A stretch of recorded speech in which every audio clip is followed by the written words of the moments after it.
Saviez-vous que 80% des résolutions échouent avant même d'atteindre le mois de février? Chaque année, des millions de personnes jurent de se remettre en forme, d'apprendre une nouvelle compétence qui va changer leur vie, mais très peu y parviennent. Pourquoi? Est-ce un problème de motivation, de méthode ou simplement parce que les résolutions telles qu'on les formule sont vouées à l'échec? What's up everybody and welcome in 2025. Today we are going to dive in... Désolé, je m'emporte un peu. Donc je disais, dans cette vidéo, je vais vous révéler les 5 principales raisons pour lesquelles les gens échouent dans leurs résolutions. Et surtout, comment vous pouvez éviter de tomber dans ces pièges. Si vous voulez réellement transformer vos objectifs en réalité, restez bien jusqu'au bout. Et si vous aimez ce type de contenu, pensez à vous abonner et cliquez sur la cloche de notification pour ne rien rater des prochaines vidéos. Alors, pourquoi les résolutions échouent? La première raison qui me vient en tête, ce sont les objectifs qui sont parfois trop vagues. Dire je veux prendre du muscle ou je veux apprendre à coder, c'est comme commander un truc sympa au restaurant. Vous n'avez aucune idée de ce que vous allez obtenir, mais vous espérez que ça tombe juste. Voyons ça de plus près. Imaginez que votre résolution soit apprendre à coder. Génial!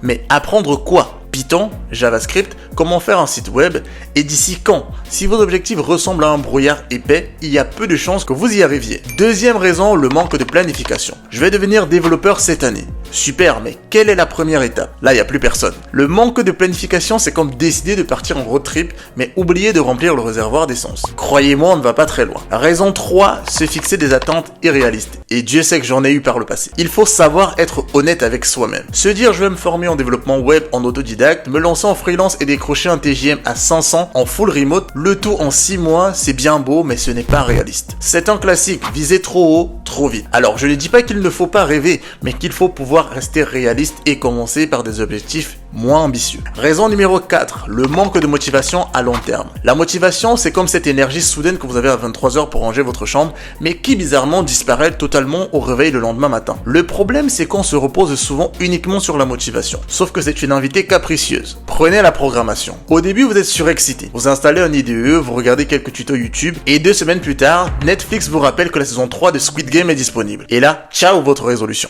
Enfin, last but not least, le manque d'accompagnement ou de suivi. Encore une fois, classique. Vous décidez d'atteindre un objectif en secret parce que si personne ne sait, personne ne pourra voir si vous échouez. Mais le problème, c'est que personne ne peut non plus vous encourager ou vous remettre sur les rails. C'est comme essayer d'ouvrir un restaurant sans avoir jamais fait goûter vos plats à personne. Pas de feedback et donc des heures de travail qui peuvent s'avérer inutiles au final. Et soyons honnêtes une seconde, on a tous besoin d'un petit coup de pression ou d'un ami pour dire alors ça avance. Maintenant que vous comprenez pourquoi la plupart des résolutions échouent, passons aux solutions. Comment éviter ces pièges et enfin atteindre vos objectifs cette année? Vous allez voir, ce n'est pas aussi difficile que ça en a l'air. Et on démarre avec la méthode SMART. Vos résolutions doivent être spécifiques, mesurables, atteignables, pertinentes et temporellement définies. Définissez précisément ce que vous voulez accomplir. Par exemple, apprendre JavaScript pour créer un site web. Ajoutez un indicateur de succès comme terminer 3 projets d'ici 6 mois. Assurez-vous que votre objectif est réaliste pour votre niveau actuel. Vérifiez que votre objectif corresponde à vos ambitions personnelles ou professionnelles et donnez-vous une date limite. Ensuite, découpez vos objectifs en étapes simples. Prenons un exemple concret. Disons que vous voulez apprendre JavaScript. Si vous vous lancez directement dans des projets complexes comme un jeu de type Snake, vous allez rapidement commencer à perdre vos cheveux. À la place, décomposez l'objectif. 1. Apprenez les bases, les variables, les conditions, les boucles, etc.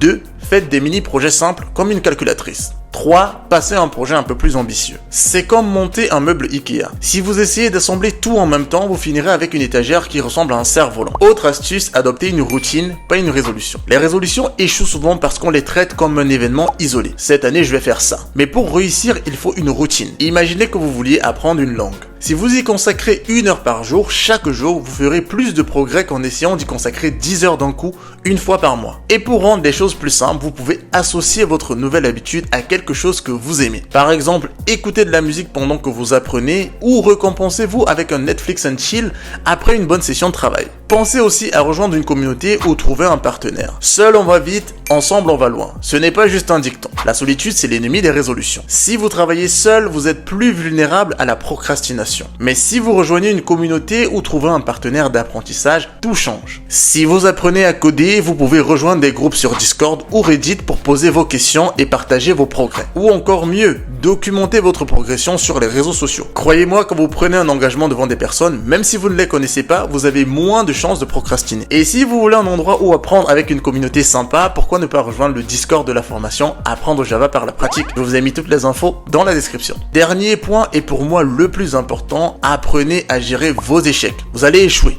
Oui, c'est inévitable. Ce n'est pas grave. Ce qui compte, c'est comment vous rebondissez. Les meilleurs, peu importe le domaine, sont des personnes qui ont échoué, parfois plus d'une fois, mais qui ont toujours su rebondir. L'échec, c'est la meilleure façon d'apprendre. Donc, à chaque fois que vous échouez, dites-vous juste que vous avez trouvé une méthode qui ne fonctionne pas. Petit bonus pour la route, pensez à célébrer les petites victoires. Beaucoup de gens attendent d'atteindre l'objectif final pour se féliciter. Mais je pense que c'est une erreur. Chaque étape franchie est une victoire et la célébrer vous donne envie de continuer. Une fois que vous terminez un projet ou un module de votre roadmap, faites quelque chose pour marquer le coup. Cela peut être aussi simple que de regarder un film ou d'acheter un petit cadeau pour vous-même. Ces moments renforcent votre sentiment d'accomplissement et vous motivent pour la suite. Alors, cette année, pas d'excuses. Pas de je commence lundi ou c'était pas mon année. Maintenant, vous savez exactement pourquoi vos résolutions ne tiennent pas et surtout comment éviter que ça arrive de nouveau. Souvenez-vous, ce n'est pas si grave si vous trébuchez en cours de route. Comme on dit dans la tech, si ça ne fonctionne pas du premier coup, c'est probablement un bug, pas un échec. Alors débuguez votre plan et continuez. Enfin, si cette vidéo vous a aidé, lâchez un like, un commentaire et abonnez-vous pour soutenir la chaîne. Bon courage et bonne année 2025.